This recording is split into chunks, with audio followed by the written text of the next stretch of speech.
जय हिंद दोस्तों। बांग्लादेश अराजकता के दौर में पहुंच चुका है, जो बात लगातार हम आपको कहते रहे थे। बांग्लादेश बिखरता जा रहा है। बांग्लादेश की सरकार, जो मौजूदा अंतरिम सरकार थी, वो अपनी ही मौत मारी जा रही है। इस सरकार को बनाने वाले, छात्र आंदोलन को खड़ा करने वाला, शेख हसीना को देश से भागने पर मजबूर करने वाला नाहिद इस्लाम इस्तीफा दे चुका है। और अब बांग्लादेश के भीतर ऐसा केओस है, ऐसी अराजकता है, ऐसी अनार्की है कि मोहम्मद यूनुस से बांग्लादेश संभल नहीं रहा है। अब इसकी एक छोटी सी बानगी देखिए आप कि बांग्लादेश में लॉ एंड ऑर्डर का ये हाल हो गया है कि सिर्फ 1 जनवरी से 19 जनवरी के बीच में बांग्लादेश की जो रिपोर्ट बताती है, सिर्फ ढाका के भीतर, ढाका जो कि राजधानी है, कैपिटल है, यहां पर 35 हत्याएं हुई हैं, 35 लोग मारे गए हैं, रिपोर्ट का ये है। अगर राजधानी में यह हाल है तो पूरे देश का क्या हाल होगा। सिर्फ 35 हत्याएं ही नहीं हुई राजधानी ढाका में, बल्कि यहां पर इसके अलावा लूट की कई वारदातों को अंजाम दिया गया है, डकैती की घटनाएं सामने आ रही हैं, अपहरण लोगों के हो रहे हैं। मतलब आप समझ रहे हैं, लॉ एंड ऑर्डर, कानून व्यवस्था पूरी तरह से खत्म हो चुकी है बांग्लादेश की।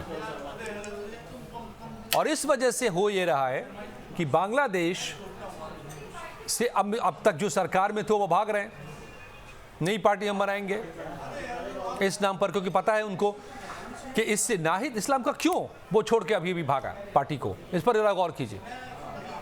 जो बंदा इस पूरे उलट पलट के पीछे था, यही वो शख्स था नाहिद इस्लाम जिसने आंदोलन को खड़ा किया था। यही वो शख्स था जो अब तक भारत के खिलाफ बयानात दे रहा था, इस सरकार को चला रहा था, भले चेहरा बन करके बैठे थे मोहम्मद यूनुस, और वही उसी ने इस्तीफा दे दिया कि नई पार्टी बनाने चल गए।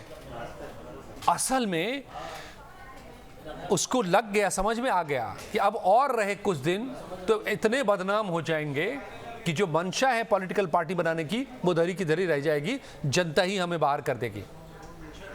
तो वो चाह रहा है कि जल्द से जल्द पार्टी बना करके चुनाव इस साल के आखिर तक जो कराने की बात कही गई है उसमें शामिल हो, सत्ता पर काबिज हो जाए, फिर तो अपनी मर्जी से करेंगे वो जो मन होगा। और जो एजेंडा है पूरा का पूरा वही डीप स्टेट वाला एजेंडा। तो ये अभी जो इस्तीफा नाहिद इस्लाम ने दिया है, कल कहा है कि वो पार्टी बनाने जा रहा है, नई पार्टी बनाएगा, जो उसकी नागरिक एक दूसरा छात्र संगठन बना लिया है। पता नहीं इतने छात्र संगठन बनाने की क्यों जरूरत है, एक के बाद दूसरे लेयर, दूसरे के बाद तीसरे लेयर, और नागरिक समिति जो बनाया था उसकी पार्टी अब बनेगी। आप देख रहे हैं नाहिद इस्लाम को। तो इस सब के बीच में इस रिपोर्ट का आना पूरी कलई खोलता है कि जिस तरह की अराजकता की स्थिति में बांग्लादेश को झोंक दिया है इस शख्स ने, नाहिद इस्लाम ने, मोहम्मद यूनुस ने, जो इस वक्त बैठे हुए हैं सत्ता का सिरमौर बन करके, चुनाव नहीं कराना चाह रहे हैं, वो अब इससे ये लोग भागना चाह रहे हैं, इसकी जवाबदेही लेना नहीं चाह रहे। चुनी हुई तो सरकार इनकी नहीं है, तो आगे अभी छोड़ दिया उनके मत थे, मोहम्मद यूनुस के मत थे कि आप बदनाम हो, मैं चला, इस बदनामी से मैं निकल जाता हूं, अलग पार्टी बना करके फिर सत्ता में आ जाऊंगा। डील भी हुई हो सकती है दोनों के बीच में कि भैया जब मैं आ जाऊंगा अगर सत्ता में, अभी भी सत्ता में हम ही हैं, आप बने रहो चेहरा, मैं पार्टी का चेहरा बन के चुनाव लड़ता हूं, चुनाव के रास्ते आऊंगा तो जनता का समर्थन मिल जाएगा, फिर आपको बना देंगे बड़े पद पर, कुछ किसी पर। क्या पता कोई भी ऐसी डील हुई हो तो कोई बड़ी बात नहीं है, लेकिन सब कुछ की टाइमिंग देख रही है कि अराजकता का दौर, लूट खसोट, अपहरण, हत्याएं आम बात राजधानी ढाका सहित देश भर में। और उसके बाद, क्योंकि अब देखिए जब से ये सरकार सत्ता में आई है उसके बाद भी यूएन की रिपोर्ट बताती है, फैक्ट फाइंडिंग रिपोर्ट, कि 1400 से ज्यादा लोग मारे गए बांग्लादेश में। और ढाका में सिर्फ 19 दिनों के भीतर पिछले महीने यहाँ पर अगर 35 लोग मारे जाते हैं, दर्जनों लूट और अपहरण की वारदातों को अंजाम दिया जा रहा है, डकैती की घटनाएं सामने आ रही हैं, तो आप क्या मानेंगे?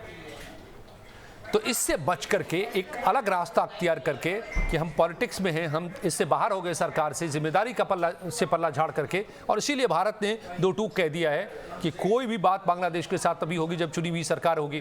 तो अब चुनी हुई सरकार के रास्ते, शेख हसीना ने कहा था कि अगर ये पार्टी बनाने की बात कर रहे हैं नाहिद इस्लाम, तो पहले सरकार तो छोड़ दें, सरकार में रहेंगे आप, नई पार्टी बनाएंगे, फिर चुनाव लड़ेंगे, आप खुद ही चुनाव लड़ेंगे और खुद ही सरकार में भी बैठे हुए हैं और आप सत्ता में आ जाएंगे रिगिंग करके। तो अब पार्टी से इस्तीफा दिया है, लेकिन अराजकता, उसका इल्ज़ाम लेने से बचने के लिए एक रास्ता जानकार मान रहे हैं कि ये एक तरकीब है कि जो इल्ज़ामात, जो बांग्लादेश के हालात हैं, जो वहाँ पर खून खराबे का दौर चला है, जो 1400 लोग मारे गए हैं, जो दिन दहाड़े लूट, हत्या और की घटनाएं घट रही हैं, इस सबसे बच करके, निकल करके पतली गली से ये भाई साहब नाहिद इस्लाम निकल पड़े हैं कि हम पार्टी बना करके अब चुनाव में आ जाएंगे। लेकिन वहाँ की आर्मी ये संकेत सारे दे रही है, भारत अब टाइट करता जा रहा है कि भैया ये जो हो रही है यहाँ पर और ये सब कुछ चल रहा है, ये चलने वाला नहीं है। और इस सब के बीच में देखिए तुर्रा बांग्लादेश का, या कहिए कि बेवकूफ़ी कि भारत से जाने वाले चावल को वहाँ नहीं बेचने दिया जाता, पाकिस्तान से चावल मंगा रहा है, डील हो गई है। हाँ जी, और ये चावल की खेप वहाँ से चली है, ये अब ऑफिशियली इस चीज़ को सामने रखा गया है कि पाकिस्तान से आया चावल देश में, बांग्लादेश में परोसा जाएगा। उस पाकिस्तान का चावल जिस पाकिस्तान ने पूर्वी बांग्लादेश रहते हुए यहाँ पर कत्लेआम किया था, और अब इस trading corporation of Pakistan TCP के जरिए 50,000 टन चावल खरीदने पर सहमति जाहिर की है और इसको भेजा जा रहा है। वहीं पाकिस्तान जो जुल्म सितम, उसके जुल्म सितम से ये बांग्लादेश भारत की मदद से आज़ाद हुआ था। तो लोग पूछ रहे हैं कि भाई जिसने तब तुमको गोलियां दी थी उन्हीं का चावल खाओगे, और जिसने आकर के उन गोलियों से बचाया यानी भारत ने, उसके चावल में अब तुमको परेशानी होने लगी जो इतने दिनों से खा रहे थे। तो कहते हैं ना, विनाश काले विपरीत बुद्धि। अब पाकिस्तान से ये चावल चल के आएगा, भारत के चक्कर काट करके फिर बांग्लादेश में, मतलब अरब सागर, हिंद महासागर, बे ऑफ बंगाल से होते हुए यहाँ पहुंचेगा।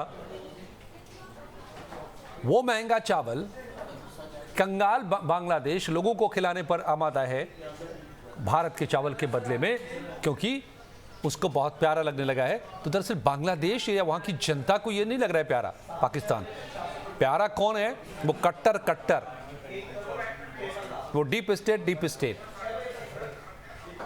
वो आर्मी, ISI पाकिस्तानी और बांग्लादेश के जमात के लोग, इनकी मिली भगत से ये सब कुछ चल रहा है, ताकि वहां पर वो भले लोग महंगा चावल खाएं, खा नहीं पाएं, भूखों मर जाएं, कोई मतलब नहीं है। तो ये सारी साजिशें अभी भी वहाँ पर वो लोग हैं जो बांग्लादेश को कट्टरवाद की आग में झोंकने पर आमादा हैं, वो करने में लगे हुए हैं। और इस बीच नाहिद इस्लाम ने एक बड़ा पैंतरा अपनाया है सरकार से इस्तीफा देकर के पार्टी बनाने की बात। शेख हसीना ने साफ कह दिया है कि हम इस आतंक परस्त सरकार को गिराएंगे। आर्मी चीफ कह रहे हैं वहाँ के कि यहाँ पर बहुत कुछ चल रहा है, हमने बहुत कुछ झेला है, लेकिन हम बांग्लादेश को अस्थिर नहीं होने देंगे। तो ये सारी चीज़ें बता रही हैं कि टकराव का दौर शुरू हो रहा है। वो जो वहाँ पर कट्टरपंथी हैं वो अपनी पकड़ बनाने में लगे हुए हैं। दूसरी तरफ आर्मी और पॉलिटिकल पार्टी, शेख हसीना की पार्टी जो चुनाव में जीती भी है, एक छोटे से चुनाव में बार काउंसिल के, तो ये सारे के सारे टकराने के हालात वहाँ पर पैदा हो रहे हैं। तो क्या ये जो अराजकता का दौर है उसका इल्ज़ाम मोहम्मद यूनुस लेंगे अपने सिर पर, इस्तीफा देंगे, एक वाजिब चुनाव होने देंगे, या फिर यहाँ पर एक बड़ा टकराव शुरू होगा, बड़ा बवाल शुरू होगा और उसके बाद फिर इनको सत्ता से धकेला जाएगा? ये कौन से हालात बनते हैं देखना होगा, इंतज़ार करना होगा। लेकिन पाकिस्तान के हालात ख़राब हैं इस वक्त में, इससे कोई इनकार नहीं किया जा सकता है। तो आपको क्या लगता है कि किस रास्ते बढ़ना चाहिए? क्या जनता को अब अपनी बागडोर वापस लेनी चाहिए, असली जनता को, वो नकली आंदोलन नहीं, असली आंदोलन के जरिए? और इन लोगों को जो बांग्लादेश के खिलाफ ही साजिशें बुन रहे हैं, इन्हें दूर कर देना चाहिए सत्ता से। बताइए अपनी राय, हमें बताइए। वीडियो को शेयर कीजिए, लाइक कीजिए, चैनल को सब्सक्राइब कीजिए। धन्यवाद दोस्तों।